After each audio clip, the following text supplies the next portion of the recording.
Hello, good morning. તો આજે આપણી ગુડ મોર્નિંગ છે 11:30 અને ઊંઘ ગયો છે અત્યારે નાનીના ઘરે. અને આજે ઊંઘની સ્કૂલની એટલી શાંતિથી ઉઠે અને અત્યારે બસ બ્લોગ સ્ટાર્ટ કર્યો.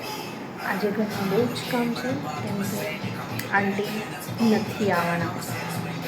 ફોન કર્યો પણ ફોન નહીં પડતા એનો મતલબ એવું છે 11:30 એટલે આંટી ડેફિનેટલી નથી જ આવવાના. તો એ બધા ઘરનું કામ આપણે કરવાનું છે. તો સ્ટાર્ટ. તો હવે મેં વિચાર્યું છે, અત્યારે તમને દેખાતું હશે એકદમ લાલ લાલ દેખાય છે. અને મેં વિચાર્યું છે કે બહુ બધા બ્યુટી પ્રોડક્ટ્સથી તમે તમારી સ્કિન પરમનન્ટલી ગ્લો નથી કરી શકતા. અને જેવી રીતે એક વસ્તુ મેન્ડેટરી છે સ્કિન કેર, જેવી રીતે મોઇશ્ચરાઇઝર છે, સનસ્ક્રીન છે, ટોનર છે, આ અમુક બેઝિક છે જે હોવી જોઈએ. પણ એના સિવાય બી તમે કેવી રીતે વધારે સારું ફેસ કરી શકો છો, તો એની માટે મેં હવે સ્ટાર્ટ કર્યું છે કે બેસન અને એની અંદર ઓરેન્જ પાવડર જે મેં ઘરે બનાવ્યો છે જો આ મેં બનાવ્યો છે ઓરેન્જ પીલ પાવડર. એની સ્મેલ તમે લેશો તો તમને એકદમ ફ્રેશ લાગશે.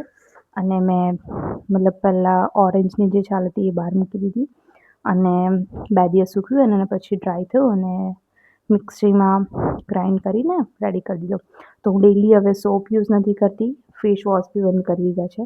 હવે હું ખાલી એટલું યુઝ કરું છું ચણાનો લોટ જે બેસન કહીએ છીએ, અને સેકન્ડ છે મિલ્ક, અને થર્ડ છે આ ઓરેન્જ પાવડર.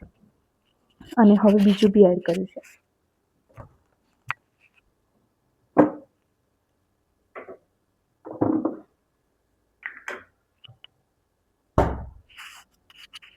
સલાડ ખાવા સાથે બી ફેસ પર લગાવવું વધારે ઇમ્પોર્ટન્ટ છે.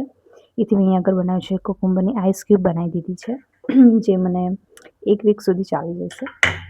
પછી મેં બનાવી છે આ બીટરૂટની આઈસ ક્યુબ, જે મતલબ આજે મેં ચણાનો લોટ નથી લગાવ્યો કેમ કે ડેલી લગાવું છું. આજે મેં વિચાર્યું કે આજે બી હેર વોશ કરવાનું છે, બધું મિક્સ થઈ જશે, એટલે મેં ખાલી આજે બીટરૂટની જે આઈસ ક્યુબ છે એ લગાવી છે. આનાથી તમે તમારા ફેસ પર નેચરલ ગ્લો લાવી શકો છો અને જે ટેનિંગ વેનિંગ હશે એ બધું રિમૂવ થઈ જશે. અને જો તમને આ પફનેસ હશે એ બી રિમૂવ થશે. પણ જો કુકુંબર લગાવશો તો જે ડાર્ક સર્કલના એરિયા ઉપર બહુ જ ઇફેક્ટ કરશે. પણ આને રાતે યુઝ કરવો, રાતે.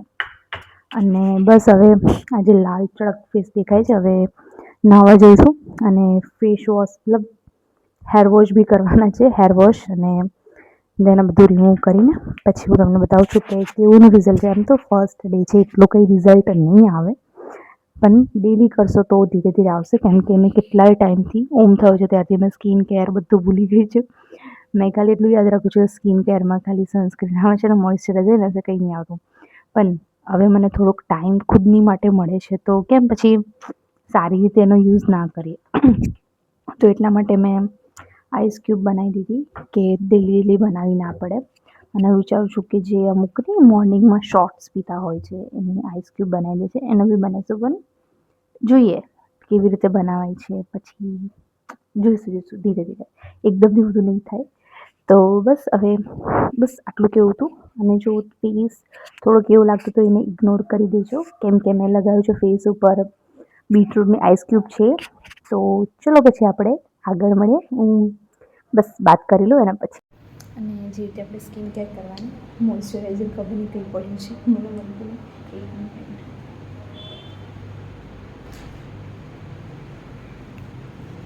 યસ, ફાઇનલી મળી ગયું મને.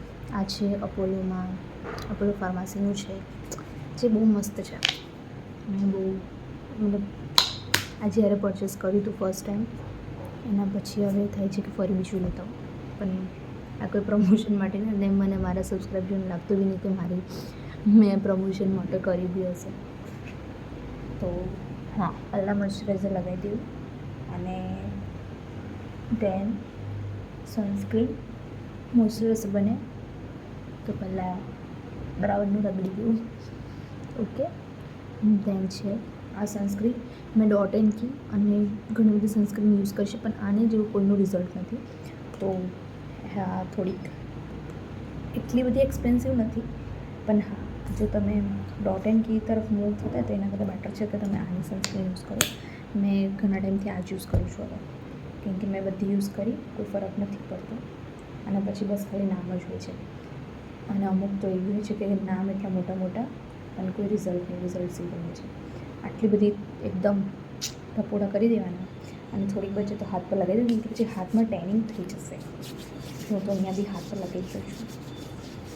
કેમ મેં કહે યાર આટલી એક્સપેન્સિવ છે તો આનાથી પાછી નાખી દઉં અને આ રીતે લગાવી દેવાનું.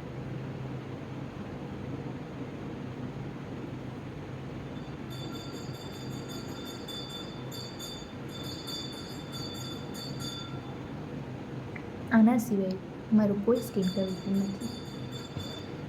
એ તમે મારા ફેસ જોઈને આપી હશે કે બહુ વધારે પડતું કંઈ કરતી નથી, અને લિટરલી હું નહીં કરતી.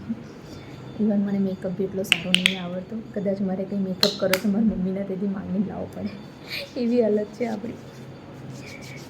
આમ કહેવાય ને કે એક ગર્લની અંદર બોય છે એવું છે. ટોય નહીં, સોરી ટોય ટોમ ગર્લ જેવું છે. ભલે આમ લાગે છે ગર્લ પણ અંદર ટોમ બોય જેવું છે બધું. મતલબ આમ એક્સપ્રેશન અને મતલબ એટલા બધા ગર્લ્સ જેવા નથી આપણે. પણ હવે મેરેજ કરે છે તો થોડું ગર્લ્સ જેવું રાખવું પડે, નહીં તો પછી ડાઉટ થાય. અને હા, મેં કોઈક એક ગર્લ છે એનો વિડીયો જોયો હતો. એના બહુ જ લોંગ હેર હોય છે અને કહે છે કે તમે આ મસાજર લાવો, એનાથી તમારા વાળ બહુ જ લાંબા થશે. પણ એના પહેલાં મેં મંગાવી લીધું હતું અને આમ તો એટલા માટે લાગ્યા કે રિલેક્સ થાય બસ ખાલી એના માટે. પણ પછી મેં જોયું કે આ લગાવવાથી વાળ લાંબા બી થાય છે. તો હવે રેગ્યુલર બેસિસ પર યુઝ કરવાનું સ્ટાર્ટ કર્યું છે. જોઈએ છે આપણા કેટલા લાંબા વાળ અને વહેલો હેર ગ્રોથ થાય છે. જોકે આપણા વાળ તો છે જ બહુ મસ્ત, પણ હજી વધારે લાંબા કરવા હોય તો પછી આનો યુઝ કરો. તો હવે આજથી સ્ટાર્ટ કરશું ડેલી મસાજ કરવાનું, હેર ઓઇલ કરવાનું. પણ ડેલી વોશ નહીં થતી. આજે હેર વોશ કરે છે, હવે 3-4 દિવસ પછી. ચલો આપણે વાત કરવાનું બંધ કરીને ફટાફટ સેવસર લઈને આવીએ. બસ જો લગાવી દીધા છે 100 રૂપિયાના ચશ્મા અને જઈએ છીએ હવે આપણે. તો હવે થઈ ગયા છે 5:45 અને 6:45. તો બસ હવે ડાન્સ ક્લાસ માટે રેડી થઉં છું. અને આજે કદાચ એક ડાન્સ કમ્પ્લીટ થઈ જાય તો મે બી અમારો જે વિડીયો છે બને કમ્પ્લીટ. અને આ જોઈને માટે રેડી થઈશ. તો જોજો કેવું આવે છે, આગળ કંઈ નહીં બોલું. રેડી થઈ ગઈ છું હવે અને ઓમ બી રેડી થઈ ગયો છે. ઓમ હેલો કહી દે. હેલો કેસે હો? હા વિમાન જો હવે અમે જઈએ છીએ. બસ હવે લેટ્સ સી કે આગળ શું થાય છે. લો મસ્ત લાગે છે એકદમ. એમલ કેવી લાગુ છું? એવી જરી ખરખી રીતે તો બોલો. નહીં ડુગુ આંખો તો લાલ લાલ થઈ ગઈ છે. अरे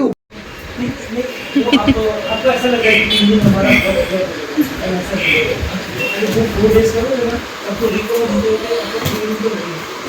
जैसे जिम में सब लगा आपको 2 दिन रेस्ट करके ના અમે ત્યાં 4 દિવસ આવી પછી 2 દિવસ અહીંયા સાંજે આવી ગઈ. તો અમારું તો આખો મહિનો કમ્પ્લીટ આપણે જે હિસાબે તમે છે ને તમને ટેસ્ટ જોઈએ. તમે આપણે તરીકે તો સન્ડે પર ખબર છે. તો આજે આપણે ફાઇનલી સીશા સોંગ કરી દીધું છે અને એ આપણે ઇન્સ્ટાગ્રામ આઈડી પર આવી જશે અને યુટ્યુબ પર બી નાખી દઈશું. ઓય ના નાખશો. અને મને એક કોણ જ્ઞાન આપી રહ્યું છે આ પર્સન જે મેરેજની અંદર ખાલી મેં બતાવું છું ડાન્સ કેવો કરે તો. ઓમુ પપ્પા છે ને ખાલી આવો ડાન્સ કરો તો બાબુ આવો આજા. ના કેવો કરે તો બસ ખાલી એટલો જ ડાન્સ કરો, બીજો કશો ડાન્સ નહીં કરે. ના પપ્પા નહીં આવડતો ડાન્સ. કેવો કરે તો આમ જ કરે ખાલી બે સ્ટેપ.